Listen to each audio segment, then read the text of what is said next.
Já estreou o 8º episódio de Shogun e nesse vídeo eu vou comentar tudo sobre. Olá, personas! Muito bem-vindos a mais um vídeo da série Estou, eu sou o Osmio, e hoje nós vamos falar sobre o 8º e antepenúltimo episódio de Shogun, essa minissérie lá do Star Plus, que vem lançando aí toda terça-feira. E para você que caiu de paraquedas aqui no vídeo, nós temos uma playlist completa falando sobre Shogun, então um vídeo aí dedicado para cada um dos outros episódios, e seguindo esse padrão, mais um vídeo falando com spoilers. Então, se você por acaso não assistiu o episódio, fica aí o aviso. Recapitulando então onde nós havíamos terminado o 7º episódio, ele teve aí um final muito chocante, né? Porque o Nagakado, que é o filho aí do Toranaga, tentou assassinar o tio para impedir, né, que ali as forças do clã do Toranaga fossem cerceadas e levadas para Osaka. Ele invade ali a casa dos Salgueiros, consegue chegar até a ele, né? Mas aí acaba se atrapalhando ali. Um pessoal até comentou que o tio dele, né, o Saeki, puxou o pano, né, a manta dele para que o Nagakado escorregasse. Eu não cheguei a reparar, mas eu acho que também seria coerente se isso tivesse acontecido. Ele cai, então, ali nas pedras e acaba morrendo no final do episódio, uma coisa que eu acho que não estava no radar de ninguém, foi bem chocante. E aí nós terminamos com esse plot twist, o 7º episódio, e agora o 8º episódio, nós então tivemos uma mudança, né, significativa, porque o Toranaga então teria o direito de primeiro viver o luto pelo seu filho, que são 49 dias. Eles então, em vez de irem para Osaka, onde ele se renderia ao conselho, eles vão, na verdade, para Edo, que é ali a capital das terras do Toranaga, né? O castelo, fortaleza dele ali. Então, a comitiva dele toda vai para lá. O irmão dele, o Saeki, fica acampado em volta da cidade, esperando o período do luto acabar, para aí quando o luto do Toranaga acabar, finalmente ele e os vassalos dele irem para Osaka se render para o Ishido e para a senhora Otiba também, né? Mas nós vemos que algumas coisas vão acontecendo porque o pessoal não aceita muito bem essa história toda de rendição. A gente vê o Toranaga muito fragilizado nesse episódio, não só pelo luto, mas boa parte do episódio ele demonstra estar fragilizado na questão da saúde também, né? Estando afastado, não aparecendo no velório do filho, precisando de ajuda para se locomover, ficando apoiado quando sentado, né? Não conseguindo ficar ereto como os outros. Então, um Toranaga muito fragilizado, falando que escolhe uma derrota pacífica, etc e tal, o que vai muito, é algo muito distoante do perfil, né, estrategista que ele tem. Os próprios vassalos dele ficam muito indignados com tudo isso.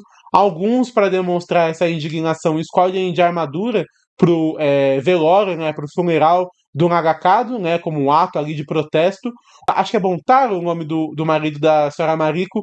Ele, até como um ato de protesto, ali também de reconciliação com a esposa, oferece com ela dar a ela o que ela sempre quis, né, que seria a morte, e ambos morrerem juntos, né, para não irem se render com o Toranaga em Osaka. Tem aquela cena toda onde ele convida ela para um chá, aquela coisa, todo aquele ritual que ele prepara o chá para ela e tudo mais.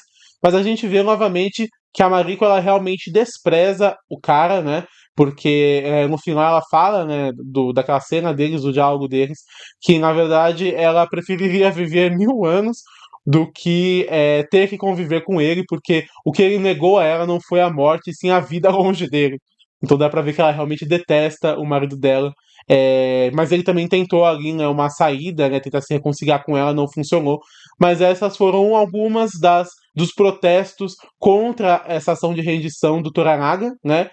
Tivemos inclusive a visita daquele padre jesuíta de novo. Ele tentou aconselhar o Toranaga, aconselhou ele a fazer aliança com a senhora Otiba, que eu acho que é um ponto muito importante que eu vou comentar mais pro final do vídeo, né? Então o John Blackthorne, ele não, mas ele também já tentou ali uma escapada dele, né? Então não queria aceitar essa condição também.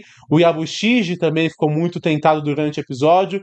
Então vários personagens foram demonstrando ao Toranaga essa insatisfação dele se render ao Ishido, né? Se render ali a Osaka.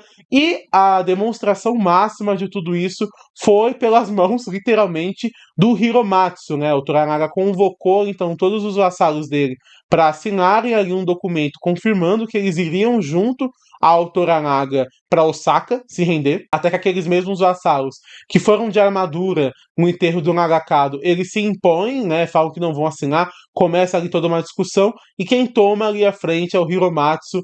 Ele tenta ali apelar para a amizade que ele e o Toranaga tem, né? O Hiromatsu foi conselheiro da vida inteira do Toranaga desde que ele era uma criança, né? Até naquele flashback que a gente vê da primeira batalha dele. Eu acredito que aquele soldado que estava ao lado do Toranaga aconselhando ele, conversando com ele, era o próprio Hiromatsu, e dá pra ver que ele tem ali a posição de conselheiro, né? De braço direito do Toranaga. Então, no ato máximo ali, para demonstrar a insatisfação e até como um protesto ali, né, à rendição do Toranaga, ele escolhe cometer seppuku ali em Edo, diante de todos, com a ajuda do filho, né, o Bontaro. Isso acaba sendo ali uma chave de virada para várias questões, né? Mas aí nós tivemos então o seppuku do Hiromatsu, um personagem muito interessante e mais uma perda aí muito recente no clã do Toranaga, né? Então foi aí um momento muito chave do episódio. Deu para ver que o Toranaga ele ficou muito abalado, mas não impediu o que aconteceu. E nós entendemos o porquê que ele não impediu, né? Porque, na verdade, um plano estava, sim, em execução, como a gente descobriu no final do episódio. Então, uma das partes do plano seria ali a aliança do John Blackthorne com o Yabushiji, que ele havia tentado ali antes do sepulcro do Hiromatsu. Então, o Yabushiji ele ficou muito tentado, mas meio que ali, pela vista, o sobrinho observando ele deu essa coisa, lembrou, né, essa questão da honra, etc e tal. Então ele negou fazer esse acordo com o John, né, de em vez de entregar as armas e os canhões, montar uma resistência. Então esse seria um dos pontos, né, que se alcançou através da morte do Hiromatsu, que foi o ponto de virada para que o Yabushiji e o John finalmente fechassem ali a aliança deles, né? Então eles estão indo para Osaka, mas em vez de entregar as armas, muito provavelmente eles estão indo para atacar Osaka, né? Porque eles estão muito bem armados, e eu acho que eles vão tentar resistir, né? A senhora Mariko indo junto, enviada junto ao Toranaga, provavelmente alguma coisa relacionada a isso, porque mais cedo no episódio é importante a gente lembrar que ele havia perguntado para Mariko o que ela achava sobre a questão da senhora Otiba, né, da mãe do herdeiro, se ela de fato se aliaria a ele ou não, se a raiva dela era com ele ou não. E a Mariko até comenta: para mim a raiva dela não é com você, a vingança dela é contra o medo, né? A raiva dela, as precauções dela são contra o medo em si. Então eu acredito que o John e o Yabushiji eles vão sim fazer alguma coisa no sentido de atacar Osaka. Não sei se os exércitos do Toranaga vão se juntar, já que ele está cercado ali pelo Saeki, né? E a Mariko, ou das duas, uma, ela vai, eu acho, para assassinar alguém ou para convencer a Senhora Oshiba a trair o Ishido, né? Mas tem vários pontos ainda dentro disso, né? Por que o Toranaga fez tudo isso de usar a morte do Hiromatsu, etc e tal? Porque ele simplesmente não foi com os exércitos dele, né? É importante lembrar que ele está cercado pelo meu irmão, esse já é o primeiro ponto. E o segundo ponto dele é que ele quer que os inimigos dele pensem que ele está fragilizado. Então essa coisa dele estar doente, que ele queria uma morte pacífica, ele enviar o padre contando de como as coisas estão em Osaka, ele usar a morte do Hiromatsu para que pessoas, sem ser ele, façam esse ataque, que vai ser um ataque furtivo, porque eles não estão esperando nenhum tipo de reação do clã do Toranaga.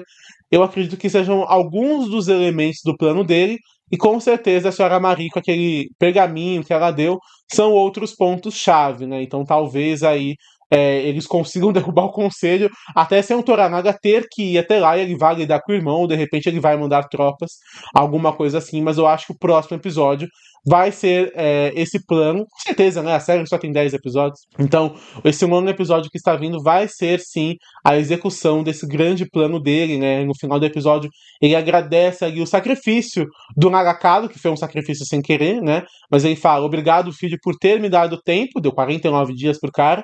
E também o do Hiromatsu, que ele comenta que o Hiromatsu sabia o seu dever. Então talvez o Hiromatsu não soubesse do plano, mas o Hiromatsu sabia que ele tinha que fazer isso pela honra dele, do senhor dele. E isso era exatamente o que o Toranaga precisava.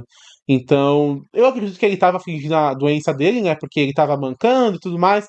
Aí, quando todo mundo já tinha partido, as coisas já estavam acontecendo, ele levanta sozinho, se veste e tudo mais, vai ali prestar homenagem pro filho e pro Hiromatsu. Então, dá pra ver que tudo ali foi um grande teatro, né? Não é a primeira vez, ele até se fantasiou outra vez pra fugir. Né, então foi um plano muito interessante, mas é interessante também essa coisa de você dessa honra deles, né? Porque a honra não permite que ele faça uma conspiração do tipo, vocês vão, mas vocês vão enganar. Não, ele não pode fazer uma coisa assim. Seria talvez um pensamento mais ocidental, né? Ele tem que realmente fazer eles acreditarem que ele não quer fazer as coisas para que aí eles se tornem parte do plano dele e tudo mais. Acaba que tudo é muito mais engenhoso para que dentro desse contexto cultural que a gente conheceu ali, desse Japão, as coisas façam sentido. Mas eu acho que isso dá muito mais tempero para as coisas do que ser, sei lá, uma coisa simplória de nós vamos trair fulano, nós vamos trair ciclano. É muito além disso, tem uma série de questões muito ligadas à cultura deles também. E eu acho que isso é um dos pontos altos da série, e ficou muito claro nesse episódio, que foi um episódio sensacional. Outra coisa importante, só um último ponto também, é sobre a senhora Oshiba, né? Nós tivemos a morte da esposa, de fato, do Taiko, e ela, no leito de morte, aconselha ela a não seguir com o Ishido, mas em seguida a gente vê meio que ela aceitando a proposta de casamento do Ishido. Então eu acho que se no próximo episódio a Mariko realmente tentar convencê-la, vai ser essa coisa do diabinho e do anjinho. De um lado aí a voz da Mariko, também ecoada por essas últimas palavras aí da esposa do Taiko, que dá pra ver que a Oshiba tinha algum sentimento, ela conteve as emoções, mas parece que ela gostava dela mesmo. E do outro lado ali o Ishido falando no ombro dela também. Então acho que vai ter essa dualidade aí no próximo episódio, mas com certeza o John e o Yabushiji não estão indo para conversar com um navio cheio de armas. De forma geral, então, esse foi o episódio. Da minha parte, muitas expectativas para o que vai ser o nono episódio da série. Eu acho que vai ser um episódio muito, muito bom. E quais serão as outras partes aí desse plano do Toranaga? O que será que ele vai fazer? Deixa aí nos comentários as suas teorias, o que você achou do episódio, o que você acha que vai acontecer também. Não esqueça que a gente tem uma playlist completa sobre o Shogun aqui no canal, além de dicas de muitas outras séries e filmes. De forma geral foi isso, e você deveria estar maratonando.